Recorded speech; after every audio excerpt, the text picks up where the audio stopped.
Hey, I tell you what I'm going to give you, Snakes. I'm going to give you to the count of 10 to get your ugly, yellow, no good keister off my property before I pump your guts full of lead. All right, Johnny, I'm sorry. I'm going. 1, 2, 10.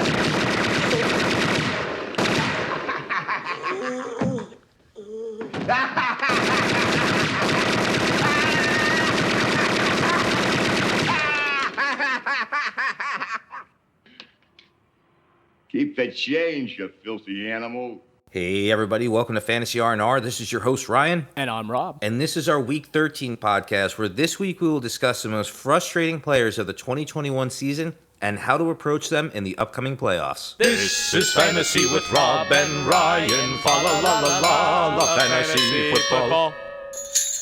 That's right, so this one's going to be a little different. We're not going to try and make any calls or any significant mentions about any player in any specific game this week, but we are going to talk about who's been disappointing us, who's been frustrating us, and we're going to start with the Thursday night matchup. Cowboys at Saints. I'm going to talk about Alvin Kamara for a second. Obviously, this is one of the most explosive players in the league. He's been really hot for years. He's a PPR darling, that's for sure. Most of his points actually come in the passing game. He was paired along Mark Ingram for a while in the Saints. Now they're back together, but for a different reason. It's because Mark Ingram has to fill in for Alvin Kamara. I think that this has been rough, as we've seen a lot of first-round running backs just kind of shit the bed with injuries, and now they're not available for a large portion of the season. They're kind of keeping teams from getting into the playoffs. One thing that I noticed about Alvin Kamara is that this particular season, where he should have been the weapon, he is only averaging about 4.7 yards per touch, and that's rushing and passing combined. On top of that, he's been injured throughout a large portion of the season. I think with Alvin Kamara, in dynasty leagues, you have to get ready for him to have one of those years where he comes back and does not look like himself. Kind of think about Ezekiel Elliott before this particular season, and maybe we're seeing one more year where Alvin Kamara doesn't live up to the hype, much like I called a couple years ago. Alvin Kamara is one of those guys that we're going to be hopeful is coming back to save you during the playoffs in week 14, 15, week 15, 16, and 17, 18 now with the extended season. Alvin Kamara, I don't know. I think he's just been kind of a bummer for a lot of people. Speaking of bummers and staying with the same team, Taysom Hill. Why has it taken this long for this guy to start? He's not the most conventional quarterback, but he's kind of a jack of all trades. He's got his wheels. He knows how to extend a play when needed. The Saints are still being ho-hum about him starting on Thursday Night Football, which just blows my mind. Simeon has done nothing. This offense has essentially sputtered all season long. They had Winston starting the season, and he looked to be okay week one, had a really great week one, then went back to being Winston. I believe they paid Taysom Hill in order for him to be the starting quarterback going forward, and hopefully starting tomorrow night against the Cowboys, Taysom Hill's grand entrance into the NFL starts. Buccaneers at Falcons. How frustrating has Kyle Pitts been this season? I'm not exactly sure where he lied in the redraft leagues, exactly what round people decided to take him. I doubt they were taking him as high as someone like Travis Kelce, Darren Waller, or George Kittle. But I know in a lot of these rookie dynasty leagues, Kyle Pitts was going pretty high, and for me included, I took him at number 7 when a lot of the running backs were off the board. I will have to say he did not live up to the hype. For someone who was a number 4 overall draft pick, he has only had 2 games in our ESPN scoring system of half PPR where he's had over 10 points. Those were 2 20-plus point performances. Everything else has been kind of a bummer. Listen to these last 5 weeks since Week 8 Carolina. 2.3 points, 7.7, 8.0, 4.4, 3.6. Is this guy Jack fucking Doyle, or is he Kyle Pitts? And I think this goes right along with what we were talking about. Rob, you call this. When we did our draft, our mock draft, flop draft, we said that maybe the Falcons should go after a quarterback instead of relying on Matt Ryan aging like he has with that terrible contract. Kyle Pitts is probably going to benefit from the Falcons going after a quarterback next year. So while he is the 10th tight end on the season so far, he has not lived up to expectations, and we're just going to have to wait to see what happens next season. Yeah, Ryan, I'm piggybacking off you just a little bit. I'm going with Matt Ryan. We definitely called it. We were talking about how the Falcons, it was time to move on from Matt Ryan. He's been benched multiple times this season. He's not even a streaming option at this point. I know that I streamed him and he got negative points for me this season. Hooray! Thank you so much, Matt Ryan, for making me believe that you'd be worth a damn. And you haven't been. And yes, for Kyle Pitts, I feel sorry for him. I think they said in November he had 1 red zone target. In November, Kyle Pitts had 1 red zone target. It has nothing to say about Pitts and his talent. It has everything to say that Matt Ryan is completely talentless going forward. Now, I'm also going to go a little further into this. I believe that the Falcons in the offseason are going to trade for Russell Wilson. You heard it here first, folks. Wilson will be in ATL next season with Russell Wilson and the Seattle Seahawks essentially burning out and having a very miserable season in 2021. Matt Ryan, you suck. Cardinals at Bears. Allen Robinson is probably the biggest disappointment on the entire Bears team, and I'm not even considering Justin Fields a disappointment. He's a rookie, so he's got to have some time to grow. They don't really have a clear running back. Tariq Cohen had that ACL injury. He was out for the year. They've been kind of flip-flopping between David Montgomery with an injury, and I don't even think he's been a disappointment because, he hasn't been the strongest running back in the first place. And then you had Damian Williams come over from the Kansas City Chiefs, who we knew was just kind of going to be a backup fill-in. So Allen Robinson, to me, is the biggest disappointment here. If you can believe this, he's got 1 touchdown on the entire season. He has not had 1 single game of 10 points or more in our ESPN scoring system. And to top it all off, he's actually missed the last couple games with a hamstring injury, I believe. And I'm not sure if this is going to be shocking to most people, because at the beginning of the year, it seemed like a good idea. Allen Robinson was drafted 38 overall in fantasy leagues. Right now, he is position ranked 73 amongst wide receivers. That's got to be the biggest bummer for people who are banking on Allen Robinson being their wide receiver 1. I know I'm not the only one dealing with this. I am that positive of Kyler Murray in his last month. For fantasy purposes, he has totally boned me in 2 leagues, and that's, again, why I had to pick up Matt Ryan for the week he gave me negative points. Kyler Murray is a generational talent. We saw it early on in the season. I even made claim that he would be the MVP this season, and he played MVP for the part he played. And this past month, I know, again, I'm not the only one kind of cursing his name. But if you look at it, him potentially coming back for Week 13 against Chicago, plays the Rams defense, who has struggled this season, Detroit, Indianapolis, Dallas, and Seattle. So if he comes back, he can come back very strong for you going into the playoffs. I mean, you're not going to be benching Kyler Murray, but this past month has definitely hurt me, as well as I'm sure many managers for fantasy this season. Chargers at Bengals. Mike Williams, you're a little bitch. Fuck this guy. Everybody knows that I had him in a keeper league for years. Once I finally get rid of him, before the start of this season, he goes on an absolute tear. Week 1, Week 2, Week 3, puts up 20-plus points, 30 points. Week 4 has a crash down to earth. Week 5 comes back with his biggest performance of the season, 165 yards, 2 TDs.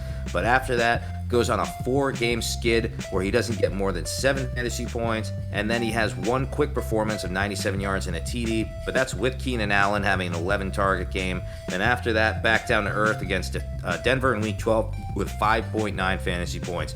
So just to put things in perspective, now that we're looking in the ESPN app in recent news, the headline is Mike Williams still worth starting? I could have fucking answered that for you a long time ago. This guy will do this time and time again. I'm sorry for all you people that thought he was going to save your fantasy team as a high-value, low-risk draft pick, but this is one of those things at this point where I can tell you right now, if you've got Mike Williams on your team, get used to this fucking shit. Drop that guy right now. Yeah, this is a personal one for me. Not drafting Jamar Chase. That one really is biting me in the ass, and later on we're going to talk about the guy who I did draft in place of him, who, surprise, has been a huge bust. But Jamar Chase has been very, very, very good this year. The link-up between him and Joe Burrow has been phenomenal for the Bengals. It's awesome seeing the Bengals on top of their division right now, doing what they're doing, or at least fighting with the Ravens. And I got a good feeling, man. I mean, of course, you're not sitting Jamar Chase. Again, this is more of a personal vent, but I wish that man was on my team.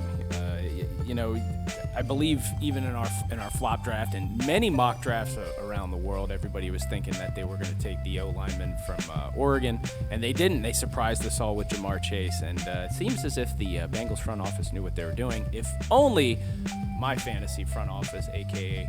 Rob's mind was thinking the exact same thing. Play Jamar Chase the rest of the season.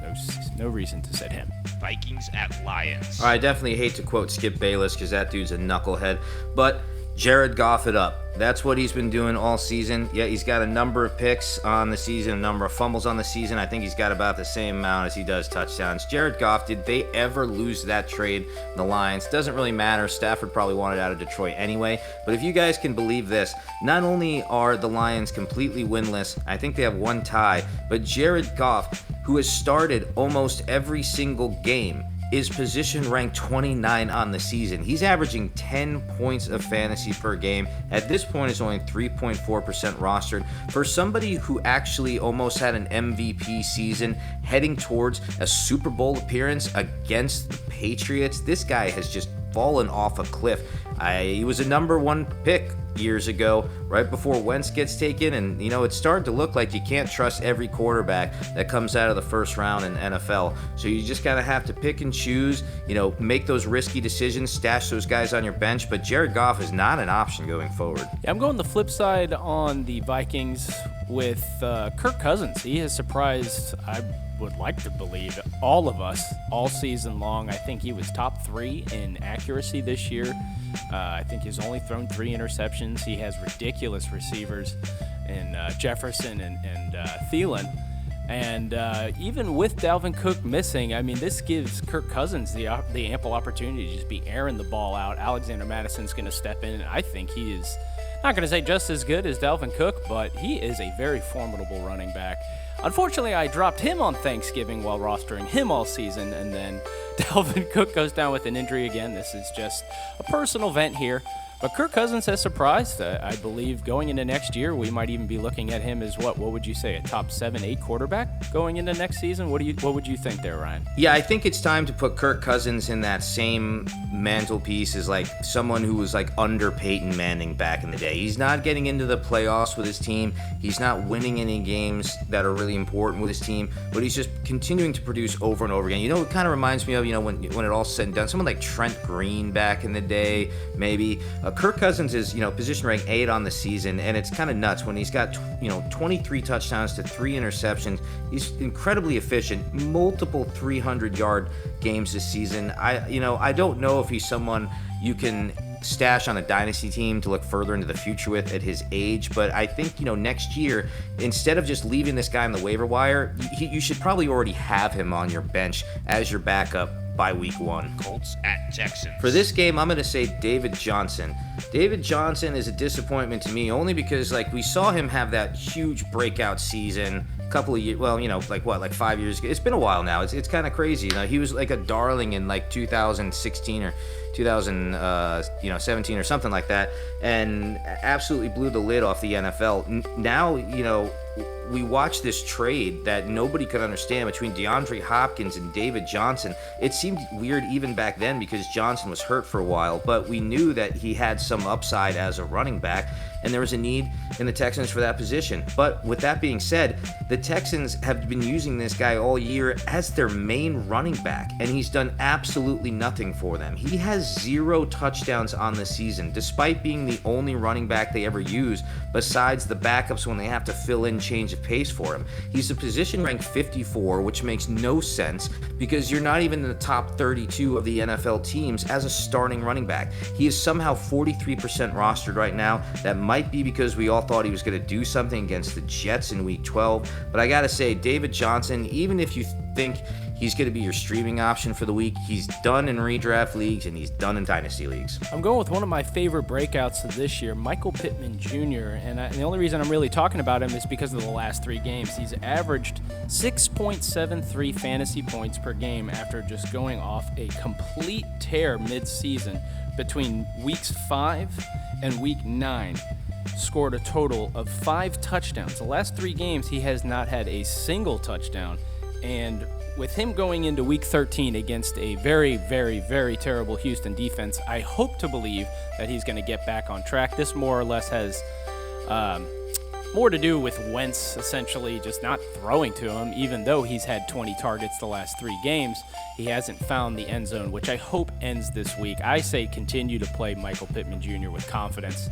and hopefully things get back on track. Giants at Dolphins. All right, I got to give New York Giants some props this year, going back to their retro uniforms from like the 80s, 90s, where they had it written out in Giants on the logo, like the movie Little Giants. Absolutely love that. But other than that, they've been a huge disappointment in the passing game and the running game. This one's Saquon Barkley for me. Saquon Barkley's on my team. I was a perennial loser for a while, and I got a lot of high draft picks in our ESPN league, and Saquon Barkley was the obvious, clear number one overall dynasty pick in 2018. I had to go with him. Since then, I've really only had one decent year, which was maybe his rookie year. And even in the rookie year, there was a lot of games where he didn't average 4 yards a carry and couldn't break more than 50 yards. We're seeing that again now as he's coming off that ACL tear, and everyone thinks he's kind of back to health, but then he rolls his ankle, gets a high ankle sprain. He's out from week 6 to week 10 during the bye. And while he's starting to get, some more basic work underneath him in the running and pass game, getting 8 points a game in week 11, week 12, he's still not the Saquon Barkley we're expecting to see. Week 3 and 4 were nice. So really, I got to ask you, Rob, at this point, what's going on with Saquon Barkley? What advice can you give people that need him for the playoffs? And what advice can you give people that need him in dynasty leagues going forward? Starting Mike Glennon's not a good start. I can tell you that much for this week. I'm completely afraid of starting anybody from the Giants offense. Saquon Barkley, I watched him through Penn State, and they had a horrible O-line. The Giants have a horrible O-line, and the injuries are starting to pile up with him. And it's becoming concerning, but I still believe the talent's there. I just think he's on the wrong team. I think, again, anybody on the Giants I'm not starting this week. Saquon Barkley is a generational talent, needs to be started. I just think you play him and forget him, right? That's kind of how I feel. I think Saquon just needs to stay in your lineups. You got to be patient with him, because honestly, if you ask me, what other choices do you have? He's got to be the RB15 pretty much every week in fantasy, just because of the number of injuries that have been happening. So if you're out there and he's on your team and you're depending on him for the playoffs, just stick him in your lineups and hope for the best. I really don't think any other options you try to stick in are going to help. Like Dontrell Hilliard, that's probably going to be a one-off. Look at Dearness Johnson. He comes in, does that, and he's gone. Once these guys start to return from injury and the coach decides who has a hot hand, that's just the way it works out. Saquon Barkley, like you said, Rob, generational talent. We saw what he did with Penn State. You just got to put him in your flex positions, put him in your RB2, and hope for the best. I'm going with the up-and-down season that is Myles Gaskin. This guy has been so infuriating, for me at least personally. The guy has not topped 100 yards rushing this season at all. The closest he got to it was against the Jets at 89 yards rushing, and believe it or not, that was the most attempts he had all season long, with 23. So it makes sense. The guy has the talent. I don't understand why the Dolphins don't utilize him more. Believe it or not, he has more receiving touchdowns this season with 4 than he does rushing with only 3. And again, last week, 2 of them came. He had 2 touchdowns last week, and he only amassed 49 yards rushing. I am very concerned with Myles Gaskin. I don't understand when you can't play him. I guess now, even with them signing Phillip Lindsay, he's going to be the goal line running back. You just don't know if the Dolphins offense is going to make it to the end zone on a regular basis, in my opinion. Myles Gaskin, I still think the talent's there. You start him at favorable matchups like you are this week against a very terrible Giants rush defense. But I think he's more of a flex than he is a running back play going forward. And, you're not dropping this guy. Eagles at Jets. I think Jalen Hurts has been a disappointment for the second half of the season. That's where the fantasy frustration sets in. We put out a podcast a long time ago where I thought Jalen Hurts was going to be the breakout fantasy star of 2021, and it almost looked like that was going to happen. Mind you, last week he was position ranked 2 for quarterbacks. This week, after that terrible performance against the Giants, he is now position ranked 4, but still pretty amazing. This guy is not a passer. 13 TDs to the air. Now with that terrible game against the Giants, he's got 8 interceptions. I think he's only fumbled once on this season, which is, great news. And he's got 8 TDs on the ground, which is pretty amazing. I think he's matching players like Lamar Jackson and Michael Vick at that point. So with 21 total TDs, he hasn't been a disappointment on the season, but as you watch what happened with Boston Scott and Jordan Howard, when they started to realize Jalen Hurts really couldn't do anything in the air in that Las Vegas game, he had some touchdowns, but they lost. And against Detroit, they ran the ball effectively, and they kind of got away from what Jalen Hurts could be and would be. Now, he has a great bounce back game against New Orleans, almost like, he did with his rookie season, but that was all on the ground. He comes back and they try to force the ball through the air, and inexplicably against the Giants, he gets absolutely ripped apart. I'm not sure with this ankle injury he's got at the moment against the Jets that you could totally trust him, but I will say I'm going with him in the playoffs. Week 15 and 16, you can bet I'm in the playoffs for ESPN at 8-4. I am going to be starting Jalen Hurts with confidence against a Washington team that is dead last in passing defense. I'm sticking with the same team, but I am nowhere near as confident as you are with Hurts. Miles Sanders dealing with yet another injury. This guy has been injury-riddled all season long. Just an absolute bust of a pick or any type of prediction I had for Mr. Sanders. Believe it or not, this guy has not had double-digit fantasy points since week 1. And since then, he hasn't topped 8 points in any week since. And it doesn't help now with the Eagles just a couple weeks ago going run heavy, and then everybody scratching their heads. Why didn't they do this with Miles Sanders? And then again, like you said last week, where they went pass heavy, I'm just sitting here scratching my head. And now you're sitting there, you got Boston Scott, you got Kenneth Gainwell, you got Jordan Howard. It's got a cluttered backfield. I don't know what to make of the Eagles. I don't know what their offense is doing, and I've been saying that we've been saying this, since all season long. They haven't found their identity, and it seems as if Miles Sanders is just going to be a complete fade going forward. I would not start him anywhere. Washington football team at Raiders. For this game, I'm going to say the Washington football team defense has been the most disappointing. Just like the Jalen Hurts podcast, sometimes I get something wrong. I put out a podcast about the Washington team being the breakout team of 2021 as far as taking the biggest leap in production and performance, and it seemed like it actually went the other way. They've been absolutely terrible.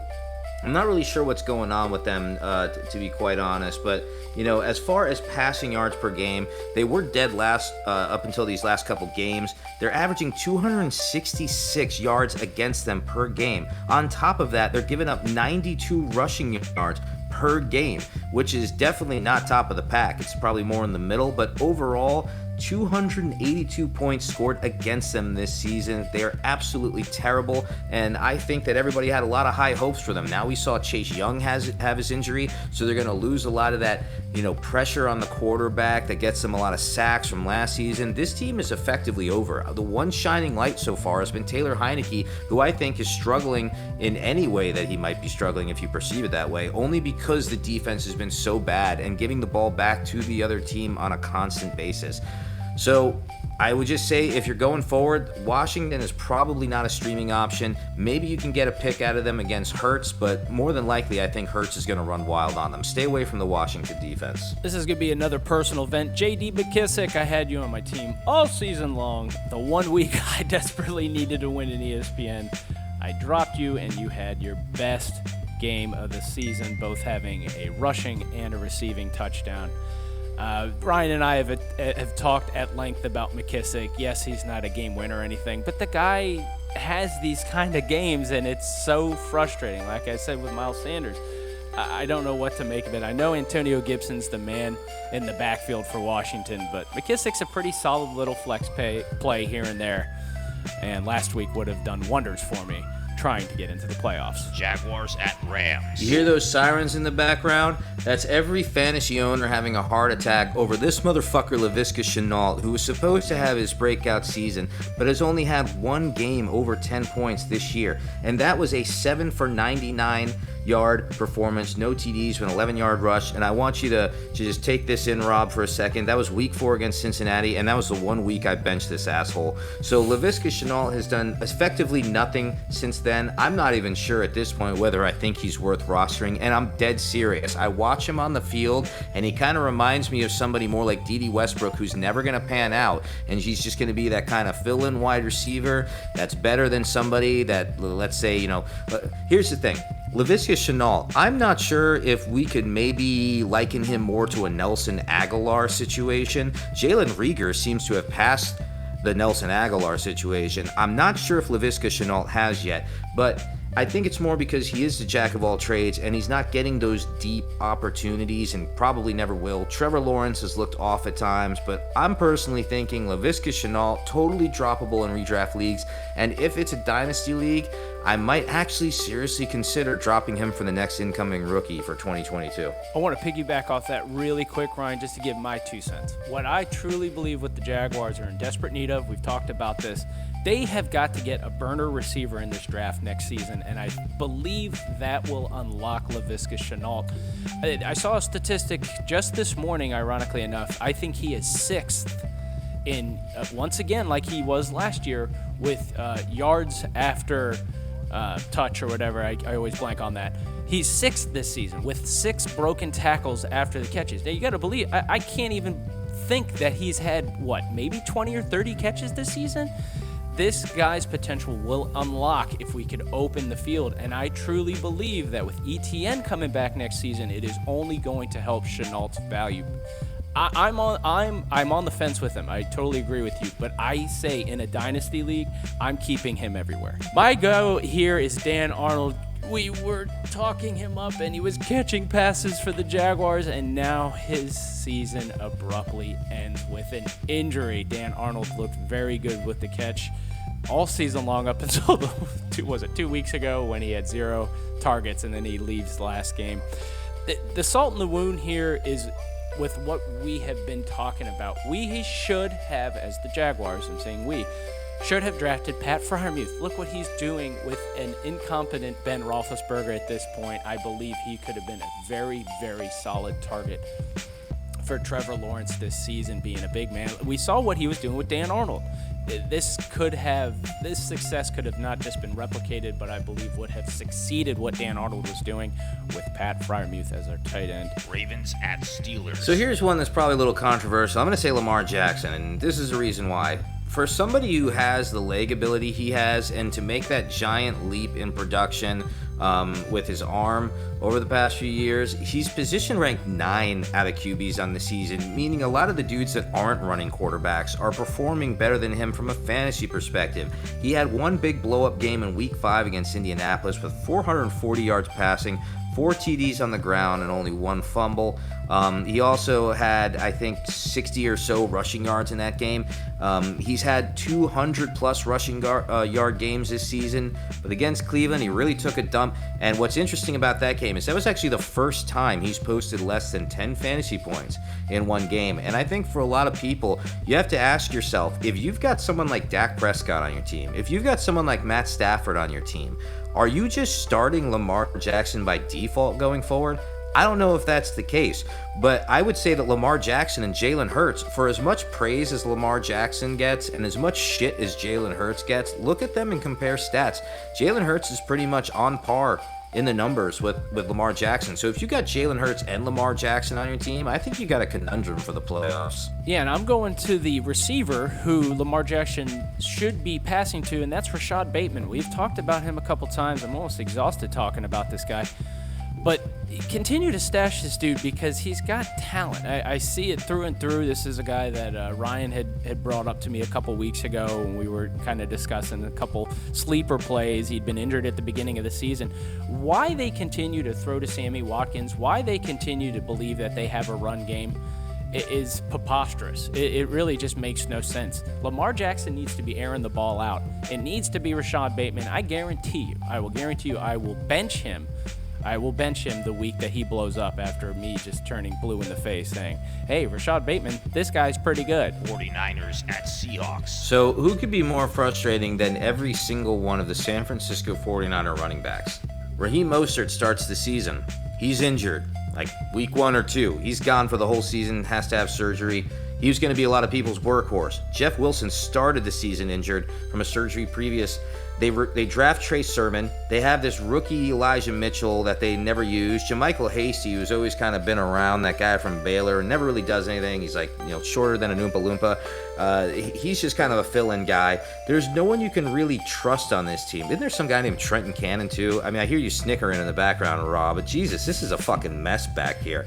Elijah Mitchell even got, hurt at one point, and he comes back, and he's had a couple 100-yard games, but, when he does come back, it's like they're immediately trying to force Jeff Wilson the ball, who's doing nothing. I feel like at this point, you take Trey Sermon and you stash him, and you hope for the best next year, but all these other guys, I've completely ignored. Raheem Mostert in one of my dynasty leagues, I just dropped him. I said it's over. It's almost going to be like the Ravens situation next year with all their injuries, Gus Edwards, and all. They're going to have to pick somebody to start next year, and it's probably not going to be the guy coming off a terrible injury. So I think, some of these dudes' careers are done. I say stay away from this backfield. Yeah, I'm agreeing with you 100% on this, and it means a little more to me because of what I had stated earlier about Jamar Chase.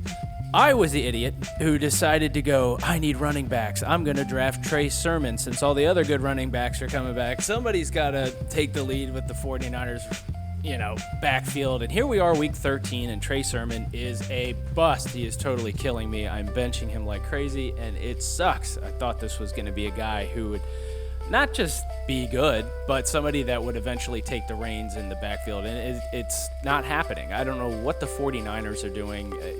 I can't believe in anybody taking the field in their running back situation.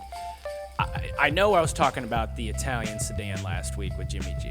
He's not the answer. I think Trey Lance is going to have to eventually start. Maybe that opens things up for the running game for the 49ers. Maybe there could be some kind of chemistry between, Trey Lance, Sermon being the two picks from last season for San Francisco. But, man, he has one game where he has 2 games all season where he has scored more than 6 points. Not being a dynasty, I'd say drop this guy if you haven't already. Broncos at Chiefs. So, Drew Lock sucks. I want to get that out of the way. Some people thought this dude was going to start this year. He obviously cannot start anywhere. He's probably not even going to start at McDonald's. He'll be like the backup fry cook or something like that. But seriously, Jerry Jeudy is the one I'm going to pick right now because I think he was supposed to finally have that breakout year, and I don't think it's going to happen. One of the most talented wide receivers we've seen come out of a college draft. And he started off okay with 7 for 72 against the Giants in week 1, posting a 10-plus point fantasy performance. Then he gets hurt, and he comes back, and he's really struggling to get the targets with an inconsistent Bridgewater. Drew Lock comes in, he throws a pick because he sucks, and I just think it's over for anybody on the Broncos right now. And Jerry Jeudy, do I think you cut him in a dynasty? I do not. But definitely do not flex this guy for the playoffs. You're rolling the dice at that point. # screw you, Drew. I'm going with Clyde Edwards-Helaire. I thought this was going to be the year to kind of pounce on him after a kind of ho-hum season last year. I was kind of hoping that people weren't going to take notice to him, and I do see why. He has been injured now for the last few weeks. Came back last week, had a pretty solid performance, 63 yards on 12 attempts rushing. That's, very, very good. The Kansas City team itself has been doing better. I'm going to go out there and I'm going to put my nuts on the table here, and I'm going to say start Helaire for the rest of the season. I believe that Clyde Edwards-Helaire, CEH, is going to I think he has the capability to win leagues. I'm just going to say it. I'm hoping so. And I don't know. I got to believe, especially against the Broncos defense, which has been pretty solid this year. I think Kansas City is just full steam ahead going forward. And I think Helaire could eventually be a very, very solid play for the remainder of the 2021 season. Patriots at Bills. Some people would disagree with me and say that Damian Harris has actually been somewhat of a pleasant surprise. I don't think so. I was very high on this guy coming out of college, and I stashed him in a lot of places, and I just expected him to finally get that workload. Sony Michel was on the Patriots blocking time for a while. We still have Brandon Bolden to deal with. There was James White. He finally gets hurt, and the Patriots have to find an identity at running back. And for a while there, it kind of looked like Harris was doing good. I mean, they always switch up their running game. I've had that problem with Bill Belichick where, for example, week 1, 23 attempts for 100 yards, and at some point they just stop running him. He never gets the TD. He gets like 0 passing attempts in some of these weeks, like week 5 against Houston, which is inexplicable. He's just not a dual threat PPR kind of guy. So even though at this point, I think he's got like 8-9 touchdowns on the season and 300 yard plus games, He's had 4 games where he's had 40 or less yards rushing, and to be honest, this last week against Tennessee, if it wasn't for that last goal line vulture after using Ramondre Stevenson 3 plays in a row, he would have a terrible stat line for that week as well. I'm a little weary of starting someone like Damian Harris for the playoffs, but let's get real. On my team, there's someone like Antonio Brown who might not make the field this coming week, and I might just have to flex Damian Harris. Do I flex Damian Harris or do I flex Rashad Bateman? Probably going to go with Harris just because I know at some point the Patriots are going to hand him the ball. Real quick, it was reported that AB is going to be out the next 2 weeks, that it's been verified. I'm going Zach Moss. What happened here? Just like CEH, I thought Zach Moss was going to blow up. I thought he was going to go under the radar. Devin Singletary, we have seen what he does and doesn't do. But Zach Moss hasn't done anything either. The Buffalo offense is just, of course, all through Josh Allen, and it's an air raid all the time. Very similar to what I think with Baltimore. I just cannot believe that Buffalo has not established any sort of running game and is doing as good as they are. Yes, they've had a little bit of a skid, but I still think that this offense is top-notch. I think Josh Allen is very good, but unfortunately the running back situation is not including Zach Moss, who is just totally blew up in my face this season. All right, you guys heard it here first. All the information you should absolutely not be using when it comes to fantasy. One last tidbit to end the show. Jonathan Taylor, the number 1 ranked running back in the league, averaging 22.9 points per game, 52.9 in our ESPN scoring system against Buffalo, the best defense in the league. This guy is owned in 99.8% of leagues. That 0.2% of leagues, I just have to ask, what the fuck are you smoking, handsome over here? Once again, this was Fantasy R&R with Rob and Ryan. We'll see you next time. That was Fantasy with Rob and Ryan. Fantasy R&R. Keep the change, you filthy animal.